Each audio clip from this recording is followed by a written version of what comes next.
Hello everybody, welcome to Snyder's Inc. Today, we got a Mr. Ballen. This one is a very interesting one. This hole has killed 16 people. What the heck hole is this? We're gonna find out. Ladies and gentlemen, need y'all to hit the like button, hit subscribe button, comment what you think down below. You guys ready? There is a small hole. Hey! Don't interrupt me, Mr. Ballen. You guys ready? Of course you're ready. Now let's go. There is a small hole in the ground in Australia that has claimed the lives of at least 16 people. Today, I'm going to tell you what's inside of that hole. But before we get into today's story, if you're a fan of the strange, dark, and mysterious delivered in story format, then you've come to the right place because that's all we do, and we upload 3 or 4 times every week. So if that's of interest to you, please offer to take the like button out to a beautiful restaurant outside of town, and when they get out of the car, tell them you only said you were going to take them there, and then drive off. Also, please subscribe to our channel and turn on all notifications. Okay, that's actually a clever trick. That is actually a clever trick. I would love to see someone actually do that to someone. So you don't miss any of our weekly uploads. All right, let's get into today's story.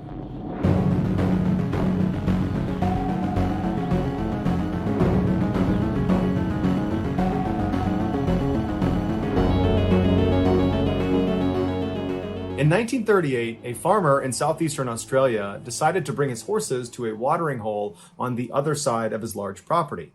As he was leading the horses across this big, wide open field, one of his horses suddenly just collapsed to the ground. The farmer ran over to see what was going on, but as soon as he got over to it, the horse had stood back up again and seemed totally unhurt. The farmer was puzzled because he had no idea why the horse fell in the first place, and so he looked down to see if maybe it tripped on something, and he saw on the ground right beneath the horse was this small hole. And so he moved his horse out of the way, and then when he came back to look at this thing, he saw it was only maybe a foot across, but when he peered down into it, he saw it was very deep. And so he got down on his hands and knees to get a closer look, and when his eyes adjusted, he could not believe what he was seeing. 10 or 15 feet below the surface was this huge pool of clear water.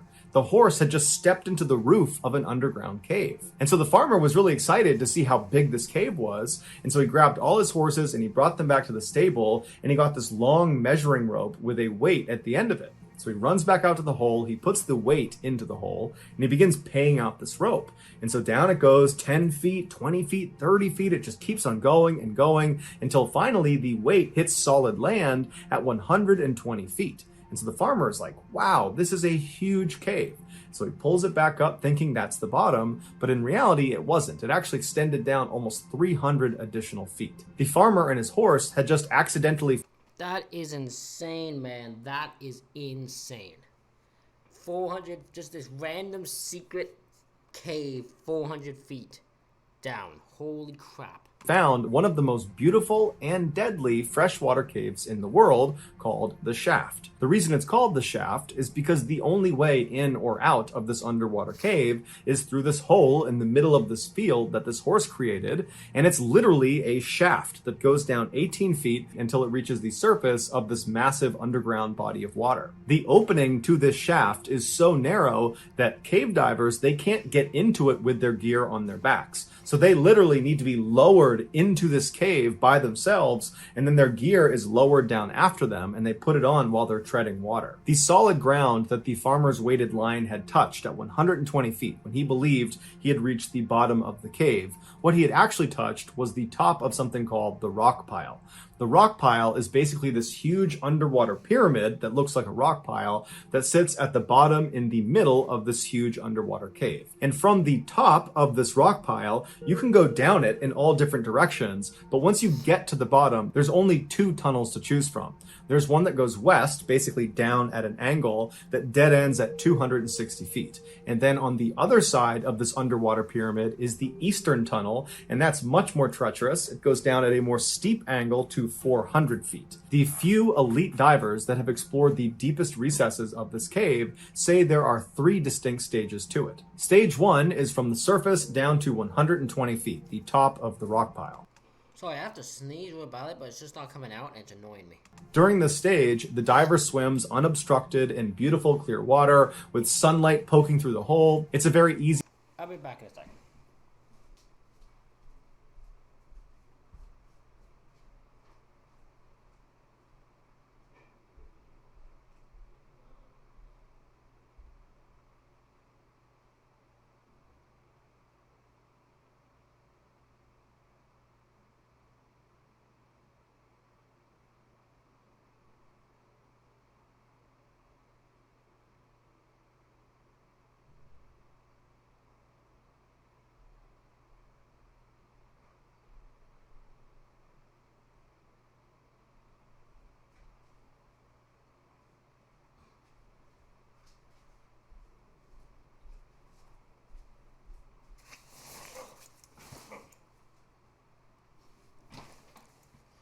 I'm back.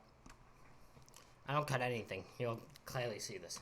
Easy section of the cave. And there's a safety line that's anchored from the surface straight down to the top of the rock pile. So you have something to hold on to as you go down and back up. Stage 2 is where things get a bit dicey. Stage 2 begins at the top of the rock pile and extends down all the way to the bottom of the westerly tunnel at 260 feet where it dead ends, or down to the 200-foot mark of the easterly tunnel where you come to something called the drop-off ledge. And it's quite literally a ledge in the middle of this tunnel where beyond it there's a fairly steep drop-off, and it leads down to an area that's so treacherous it's got its own stage. Starting with stage 2 and then with stage 3, there is no safety line to guide you in the direction you need to go. So you're on your own as soon as you reach the top of the rock pile. And so you make your way down any direction you want down the rock pile until you reach either of these tunnels. And as soon as you go into them, you immediately start to lose visibility because the sunlight cannot penetrate all the way into these tunnels.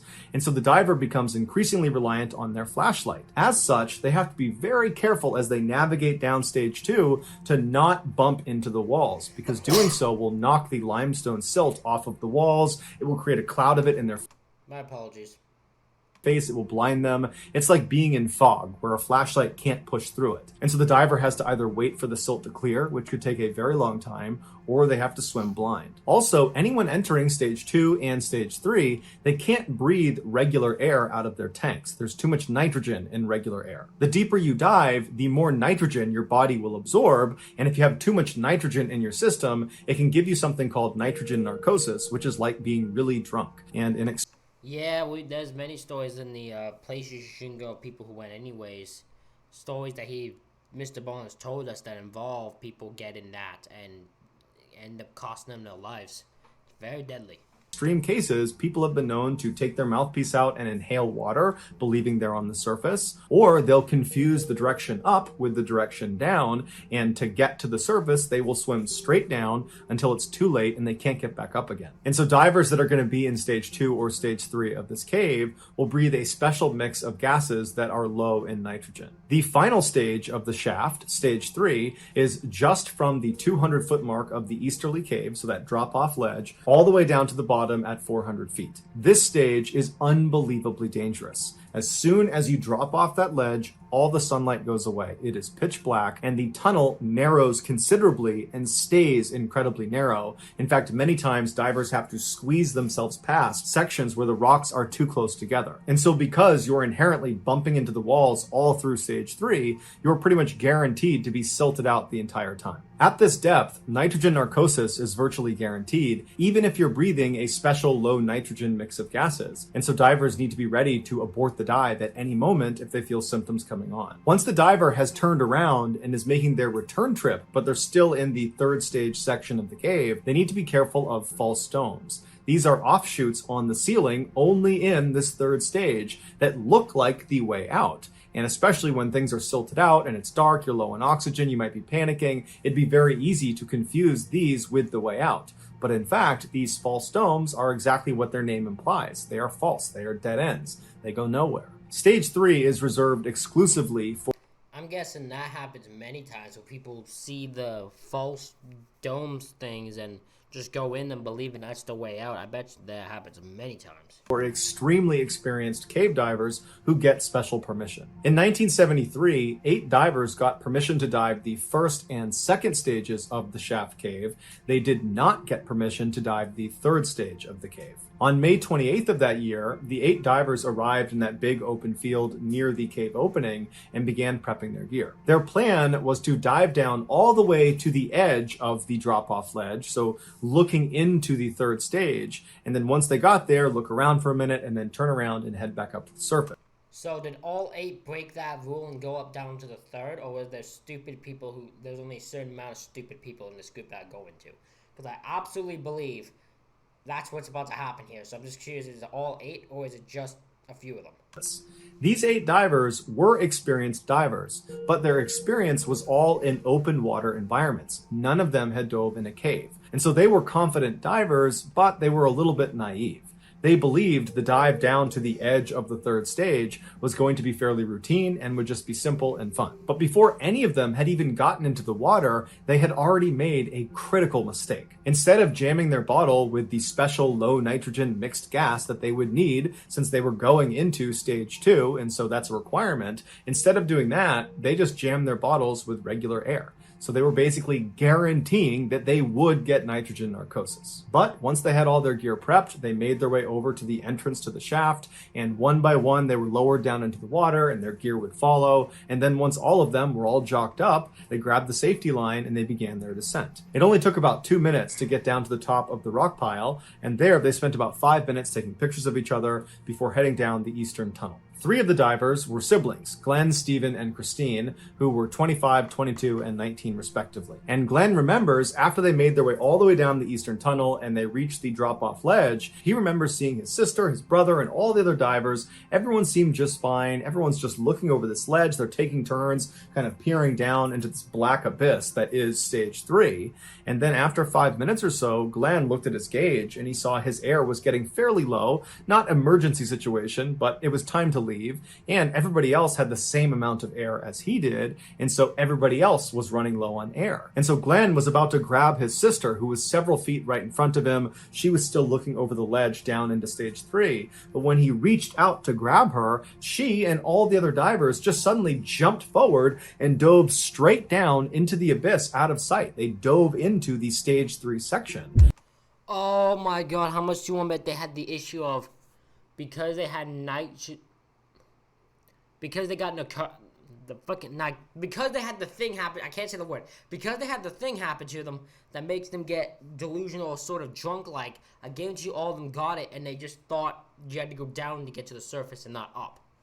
This was not something that Glenn was tracking anybody doing. This was not something anyone said they were going to do. This was not part of the dive. This was very dangerous and they weren't allowed to go down there. And so Glenn immediately swam down after them to try to grab his sister and stop her, or grab his brother, or grab any of them. But as soon as he went over that ledge, he saw it was totally pitch black and it was completely silted out from all these divers suddenly launching over the edge. And so Glenn knows he's not going to find them in the silt. It's also very dangerous for him alone to just dive down there. And so he figures, you know what, I'm sure they're fine. They probably planned this out and they're just going to go down a little ways and they'll come back up again. And so I'll just go to the rock pile and wait for them. And so Glenn turns around and he goes up back over the drop-off ledge. He makes his way to the rock pile and he just sits there facing the eastern tunnel, waiting for his brother, his sister, and the other divers to come back out again. But they don't. And finally, his air gauge gets so low that he literally has to go to the surface. And he's thinking to himself, if my air is this low, what are they doing down there? 24-year-old Larry Reynolds was one of the divers that went with Glenn's sister and brother and the other 2 divers into this forbidden third stage section of the cave. Although he doesn't say this, it sounded like he and the others just wanted to go a little ways into this off-limit section, check it out, and then turn around and go back to the surface. And so Larry would say, as soon as they went over the ledge and they're in this third stage, it went completely pitch black and the tunnel immediately constricted dramatically. And so as they're going down this very tight and pitch black tunnel, they reach a section that's so tight, they're down on their stomachs, literally pulling themselves through. And oh man, that's not good at all, bro, no. And so after a few minutes of the group forcing themselves into this unbelievably dangerous place, it's like they all collectively realized, this is a terrible idea, we need to turn back. And so as they all began turning around, they realized their return trip just back up to the drop-off ledge, which was only maybe 25 feet, was completely silted out. And so Larry is in the back of this return trip line, and right in front of him is Christine. And so as soon as they all make their way into the silt, the only thing Larry can see with his flashlight is Christine's fins. And so he's staying right up on her and keeping his light on that fin to make sure he's going in the right direction. And so after only a few moments, Christine's fins just suddenly disappear. And so Larry's thinking, I don't know where she went, but I don't have enough time. I have almost no air. And so he just keeps on swimming, believing he's going the right way. And sure enough, he clears out of the silt and he goes up and back over the drop-off ledge, and he shines his light back up the eastern tunnel, back up towards the rock pile, expecting to see Christine and the other divers he was just with. But he's looking and there's no one there. There's no silt, it's totally clear, and there's not one diver in front of him. And so he looks at his gauge again, and he's got a little bit of air, enough to maybe go down and make sure nobody is still down there. Because he's thinking, I don't think it's possible they could have swam all the way through this tunnel in this space of time. So he turns around, he goes back over the drop-off ledge, back into the silt, and as he's moving very slowly and cautiously, up ahead he sees flashlights moving around on the ceiling of the tunnel. And so he moves down towards this flashing light, and he realizes the light is coming from inside of a false dome right above him. And so he looks up, and he saw there was Christine and another man named Roberts, who was 28, frantically swimming around, shining their lights, looking for the way out, not realizing they're in this dead end. And so Larry was about to shine his light to get their attention when Larry's flashlight went out. And so now Larry is in complete darkness. He is completely silted out. He doesn't even know how much air he has left because he can't shine the light on it. And so he's starting to panic. He starts banging on his flashlight, and finally the light comes back on. And when it does, he shines it straight up again to try to shine it towards Christine and Roberts, but he had drifted farther down the tunnel. And so by the time he shined his light, he wasn't underneath the false dome. But when he shined his light in the other direction, he saw he was at the very far end of where the group had gone. And so farther down into stage 3 was clear. There was no silt. And so he shined his light down into the stage 3 tunnel, and way down the tunnel, barely visible, he sees there is one diver with his flashlight out swimming the wrong direction down into oblivion.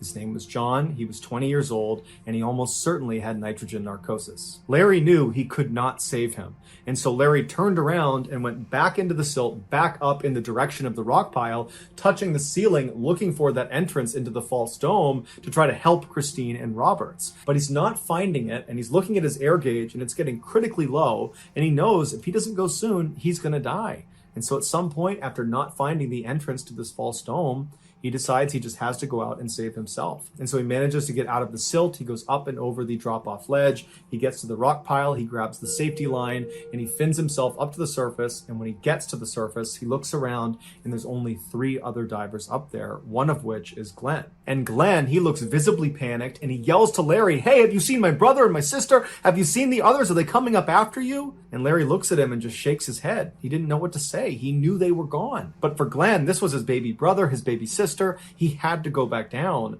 And so with the little bit of air he had left, he put his mouthpiece in. Oh no, this guy, because of his last, is his brother and his sister, he ends his, because he's not coming out again. He pretty much ends his life going down to try to save them. Man. He turned around and he dove straight down as fast as he could, staring towards the opening of the eastern tunnel, praying that his family members, that his friends are going to come out of there. But as he's swimming down and he's running out of air, no one was coming out of that tunnel. And so finally, when his air was basically empty, he had to turn around. And on that return trip back to the surface, he realized his siblings and his 2 friends were gone. It would take 11 months and 11 days to finally locate and recover all 4 of the bodies inside of the cave. Damn. Took 11 months for them to find the body of all those 4 people. Oh my god. Well, one of them, he probably didn't even know where they went. 2 of them went into a false dome. One went in down into the oblivion. They probably didn't even know where the other guy went.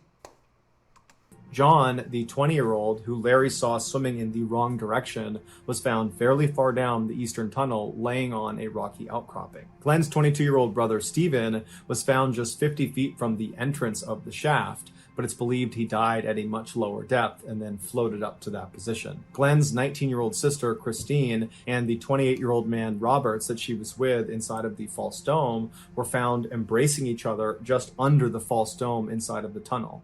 Investigators believe when they were in there, they couldn't find the exit, and then realized that they had so little air that even if they found the exit, they would not get out in time. And so knowing they were just minutes away from death, they abandoned looking for the exit and instead just embraced each other while they died. And then afterwards, they floated down and out of the false dome. After this tragedy, the shaft was permanently closed to all divers, but years later, they would reopen it. So that's going to do it, guys.